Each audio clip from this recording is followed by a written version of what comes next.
أعوذ بالله من الشيطان الرجيم بسم الله الرحمن الرحيم. Assalamu alaikum everyone and welcome to our iTVusa show, Balancing Deen and Dunya.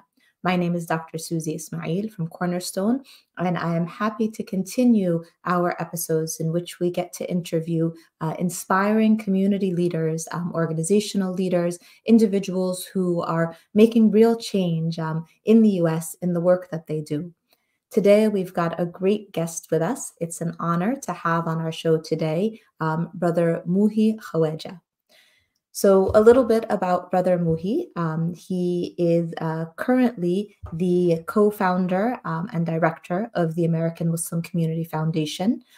He previously earned a bachelor's in history and psychology from the University of Michigan.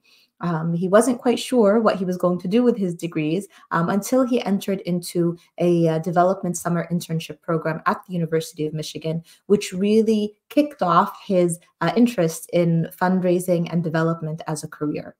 So after working with several nonprofit organizations, he earned his master's in public administration in 2013, also from UMichigan, and he specialized in nonprofit management.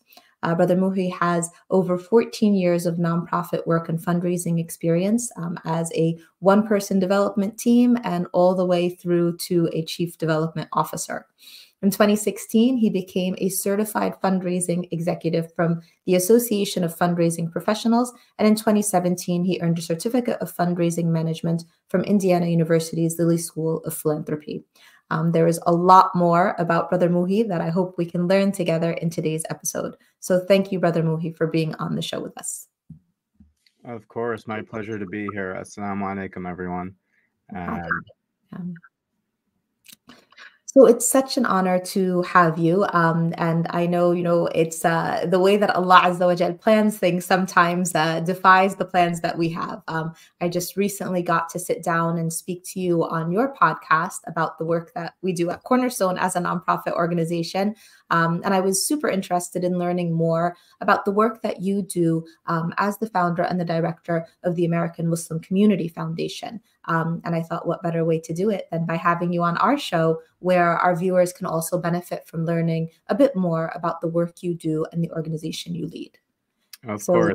Yeah, and today I get to be in the hot seat now. Yes, absolutely. Yeah. But we'd love to hear a little bit more about, what is the American Muslim Community Foundation? As I had mentioned to you, I had often heard the name. I'd seen the logo as a sponsor at different events and programs, but it wasn't until I got to speak to you that I learned a bit more. So can you tell us more about the organization? Yeah, I'd love to. So American Muslim Community Foundation started in 2017. We help families distribute their sadaqah and zakat in what are called donor-advised funds.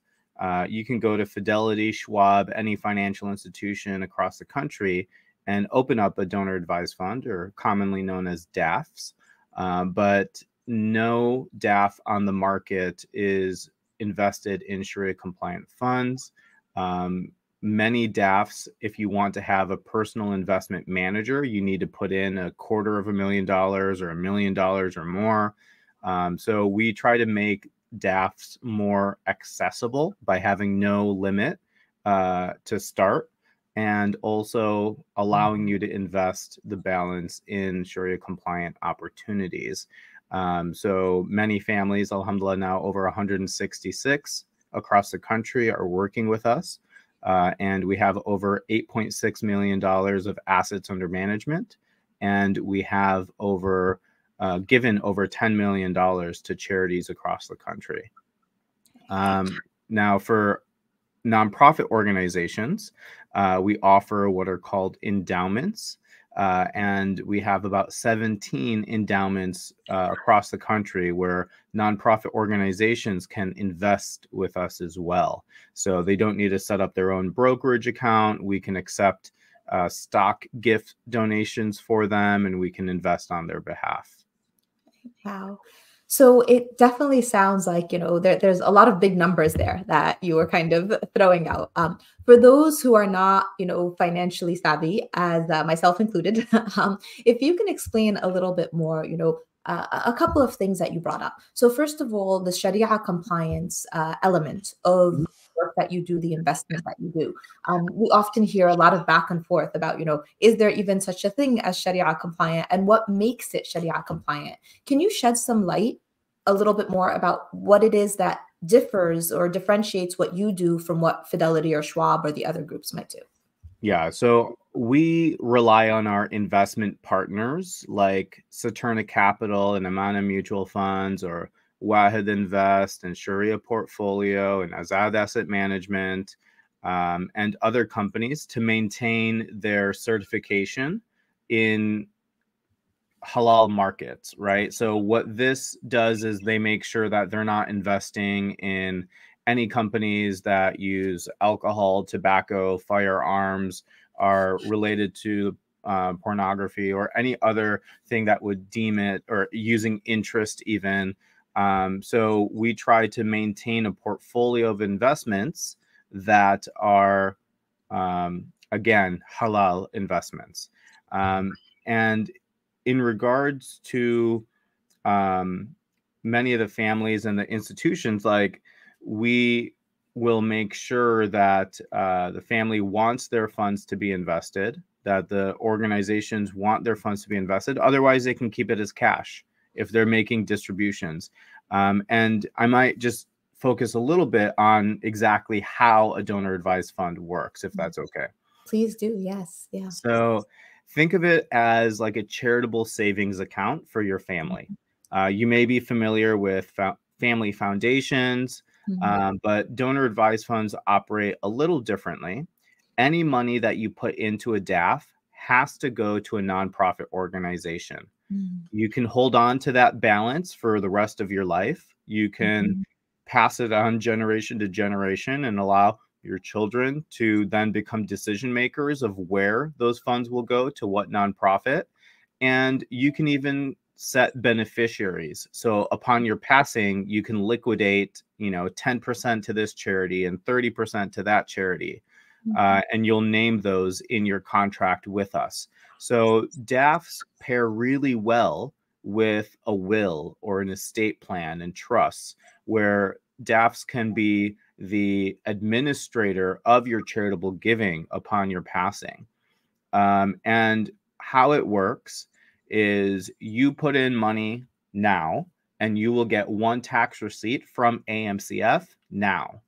But then you can distribute it the rest of your life. So you put money in now, you don't have to distribute it right away. And that's why you can invest it for future growth. I see. Okay, so that definitely makes it more more tangible in terms of understanding the process and what it is that the organization actually does. So I have a bit of a trickier question. I think that's been coming up quite frequently. So of course, and I feel like we can't have an episode, this week, next week, last week, without really talking about what's happening, in Palestine, the devastating outcome, the tragedies that we're seeing. One of the big movements that we're seeing kind of to counteract the difficulty and trying to push for a ceasefire and an end to oppression is the BDS movement, right? So, divesting funds from supporting, whether it's organizations or products or services that may be in some way funding the tragedy and the genocide that we're currently seeing. So questions that we often get, from individuals who are struggling in terms of the part that they play is, should I continue to buy Coca-Cola? What do I do about Starbucks? I have an imam in our community recently was saying that all of his websites are supported by Wix, and he found out recently that Wix is a company that supports, what is happening in Palestine right now.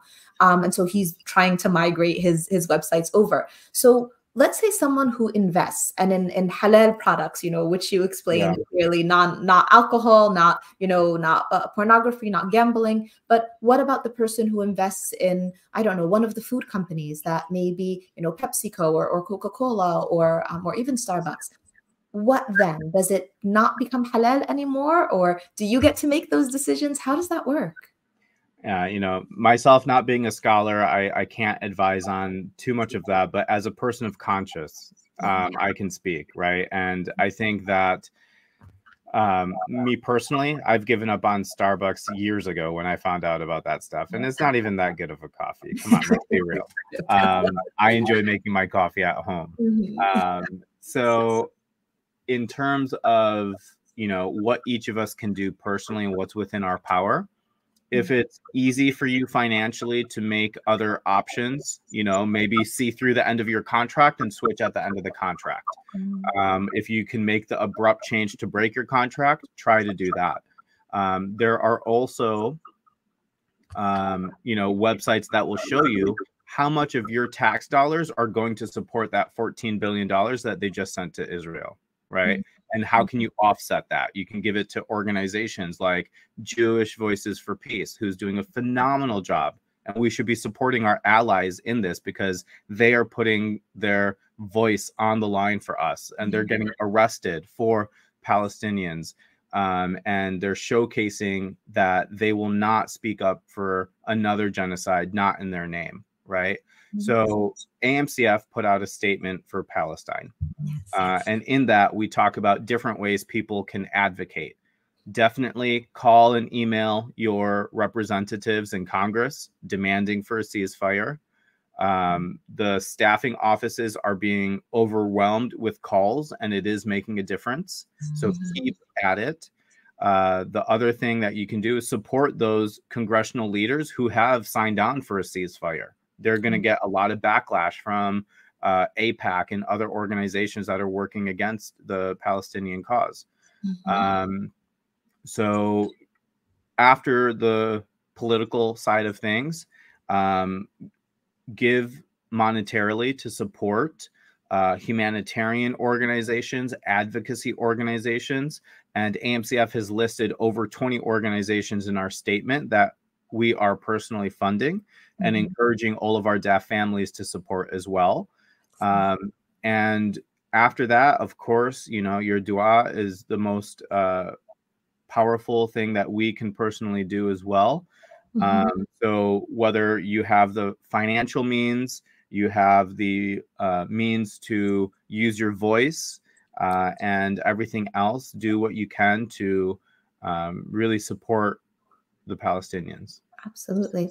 So I think that's an excellent indication also of, you know, what differentiates, you know, for donors going through AMCF, you know, going through a donor advised fund with you, where the intention in terms of really focusing on the larger picture of, you know, what is the Muslim cause? You know, what does it mean to act upon the identity of being Muslim? And a big part of that is that sense of community and that sense of unity. And I think financially, that's a space that we're still seedlings in, you know, in terms of growth for the Muslim community as a whole. You know, who can we support? How do we support? And how do we, you know, allow our financial clout to impact, you know, changes that we want to see happening? Yeah, and through AMCF's podcast, through webinars, AMCF has brought on humanitarian organizations to talk about the work that they're doing in Gaza and have been doing for years there. We've talked about the earthquakes in Afghanistan, the earthquake in Morocco, the floods in Libya, and so many other conflicts that are happening throughout the world that are affecting our Muslim brothers and sisters. And also, equally important, things in the United States that are happening: social service organizations, educational institutions, research organizations, advocacy organizations. There's research by the Institute for Social Policy and Understanding, ISPU, that showcases that Muslims are more likely to support civil rights organizations than our non-Muslim counterparts. So we love uplifting organizations that are doing great work, and we want the community to see AMCF as a trusted partner in the space of philanthropy, so that we can help be your connection to finding out about new causes that maybe you haven't heard of that you'd be willing to support. Excellent. Yes. For those viewers who are just joining us, it's an honor to have with us today Brother Muhi Khawaja, who co-leads and is the co-founder of the American Muslim Community Foundation. We've been talking a little bit about, what is halal investing? What is a donor-advised fund? I know you've mentioned endowments and how you help nonprofits with that. I also know, Brother Muhi, that you put together programs such as an upcoming one that provides awards and commendations for organizations that are doing incredible work. Can you tell us a little bit more about that? Yeah, of course. So on Saturday, November 18th, from 2 to 4 p.m. Eastern, virtually, AMCF is going to be hosting our Muslim Philanthropy Awards and annual symposium. And at this event, you will hear from nonprofit leaders who have established endowments in the United States. So we are inviting Islamic Relief, Islamic Scholarship Fund, Yaqeen Institute, and Zaytuna College, some of the premier institutions across the country that I'm sure many of you are aware of. And these organizations have endowments in the multi-millions of dollars. So we're going to learn from them, how did they get to that level? How did they start? What did they learn? What were their challenges? So that's going to be a great panel discussion at the event. The other aspect of the event is to learn more about what AMCF does, and then to celebrate what all of the fantastic nominees have been doing in the community. And we will name the award winners at the event. So we encourage you to find out more about AMCF's annual symposium and Muslim Philanthropy Awards.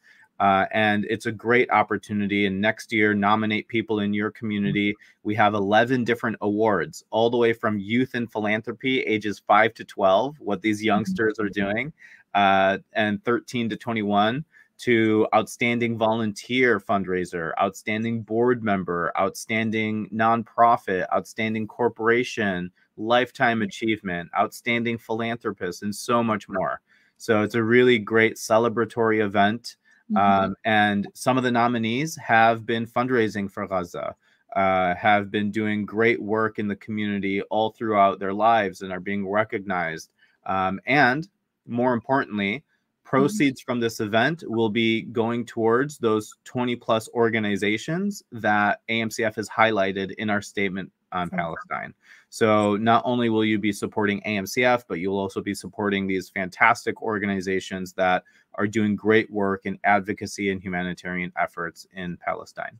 Excellent. That sounds like an amazing opportunity to learn and to connect and to build community, and to also, give back to what is most needed at this time.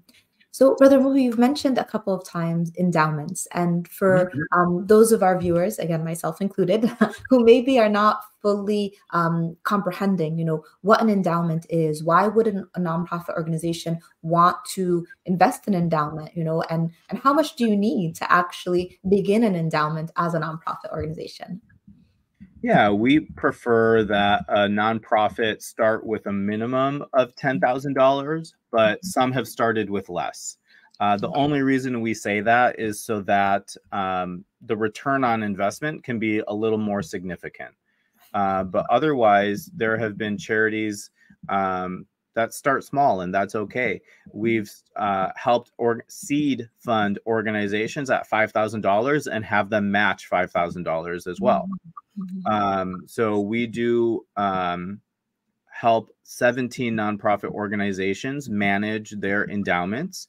And again, endowments are investment vehicles for nonprofits to set money aside, and then we invest on their behalf, and then they can utilize the growth depending on the market.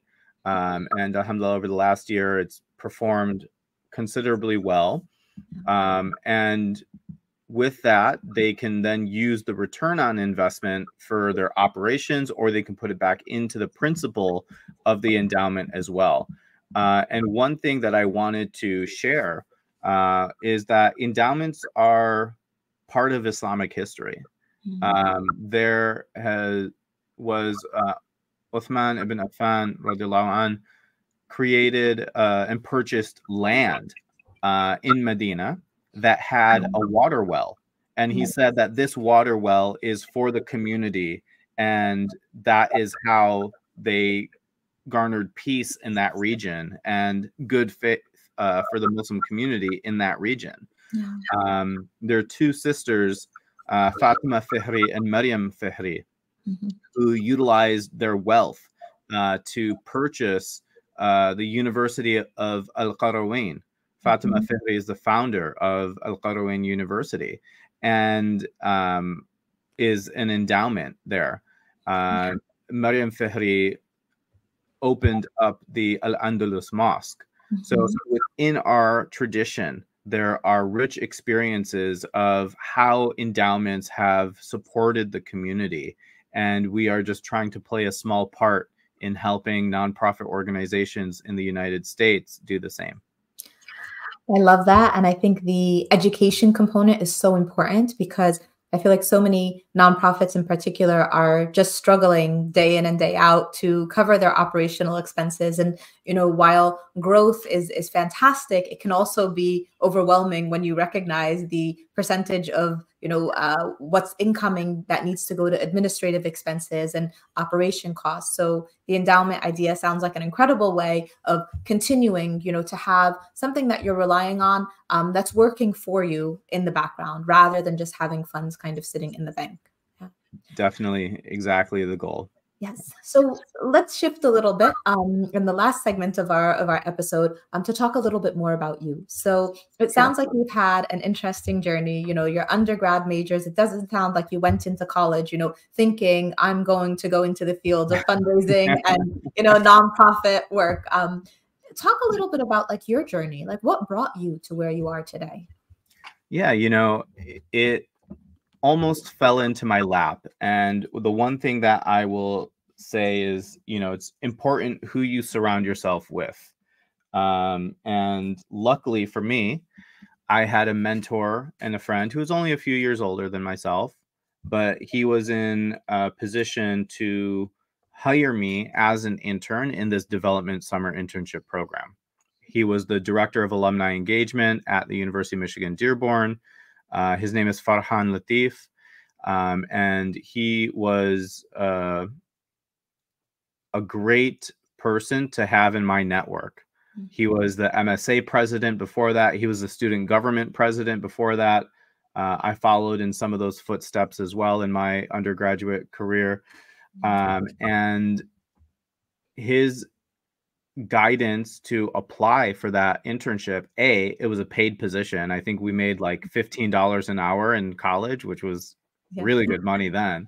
And it allowed me to learn in the university setting. On Fridays, we had a class where we learned from the university how they fundraised. University of Michigan being $1 billion institution, hearing from the athletics department, the hospital, the alumni, how they raise this money. But yeah, myself, you know, I grew up, born and raised in Michigan. After my graduate degree, I then moved out to California, lived there for 10 years. I worked at organizations like ISPU that I mentioned about the research, Tetleaf Collective, which does education for Muslims and converts. Then I went on to work at the American Red Cross, and all of this in fundraising, right? So from that internship, I then honed in on this skill set. And I teach with Indiana University's Lilly Family School of Philanthropy. I'm also a trainer at Fundraising Academy, which has free webinars monthly. So if you're a nonprofit leader or just interested in this, there's so many opportunities to learn. And yeah, alhamdulillah, I've been very blessed and fortunate to be in this space and try to make a difference with every day and every moment that I have. And it's been a meaningful journey, alhamdulillah. That's incredible, mashallah. You know, and a lot of the organizations that you've mentioned are organizations that we're somewhat connected with, you know, whether it's, you know, being an educator and an advocate for the ISPU, or you know, working closely with Tetleaf Collective. And so it's amazing how I feel like our paths have crossed at times without us actually realizing it. But one last question for you, Brother Muhi, that we like to ask each of our guests on the show.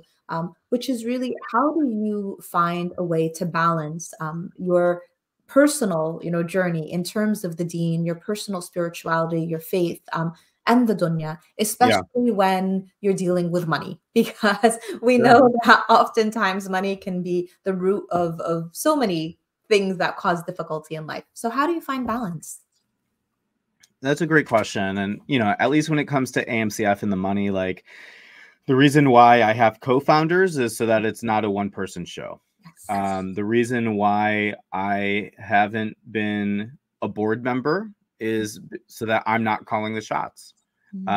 And yes, I have a lot to share on the vision and the direction of the organization, but I also have a team that helps me get it done.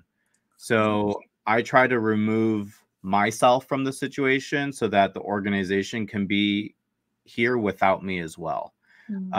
And when it comes to the money, that's just an amana, right? Like this is other people's hard-earned wealth that we are helping redistribute.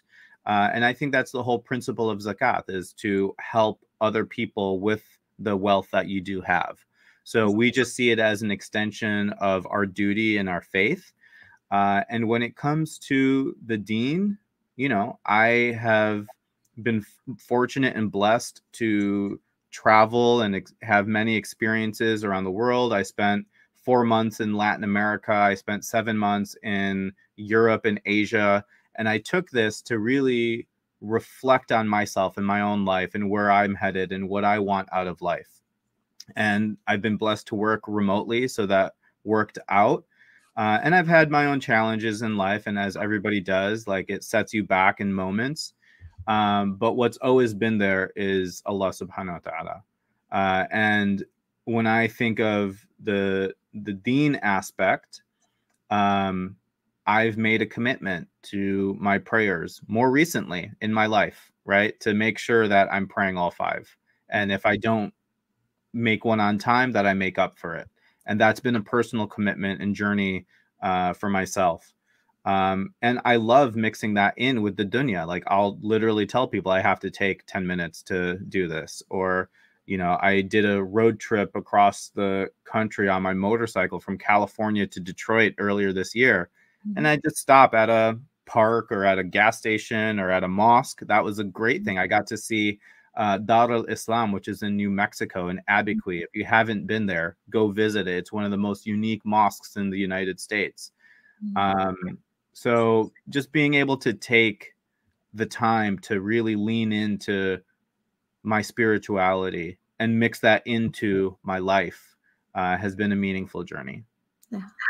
I think that's a beautiful reflection, the blending of, what it means to be a Muslim, what it means to be an American Muslim, and what it means to be an American Muslim working for the American Muslim community in terms of, understanding, again, a space that for a very, very long time, I think American Muslims were detached from, investing and long-term wealth management. And I think we're just coming into that age now as a community of beginning to understand that world and that sphere a little bit more.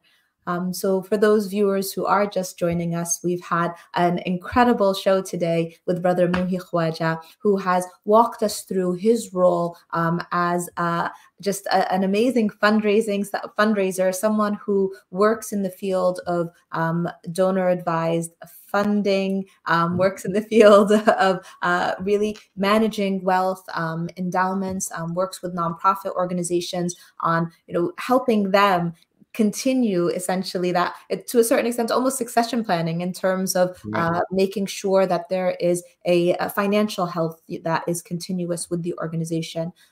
He is the co-founder of the American Muslim Community Foundation. He spoke to us a little bit about an event that they'll be having, a virtual event on November 18th, which sounds amazing.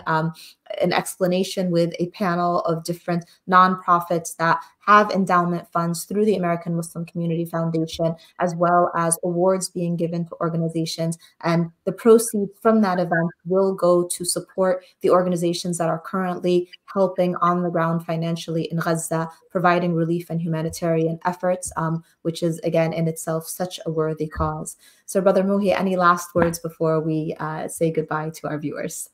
Just thank you so much for the opportunity to be here today, and I look forward to continuing conversations with you. Yes, no, Jazakallah khair. I feel like you'll be hearing from Cornerstone soon about our endowment, inshallah. So we'll definitely be in touch. And for our viewers, you can look up the American Muslim Community Foundation online. You can find their website on social media. You can find them as well. Please do support this incredible, amazing organization that's doing a lot of good for a lot of people here in the US. Thank you. Assalamu alaikum.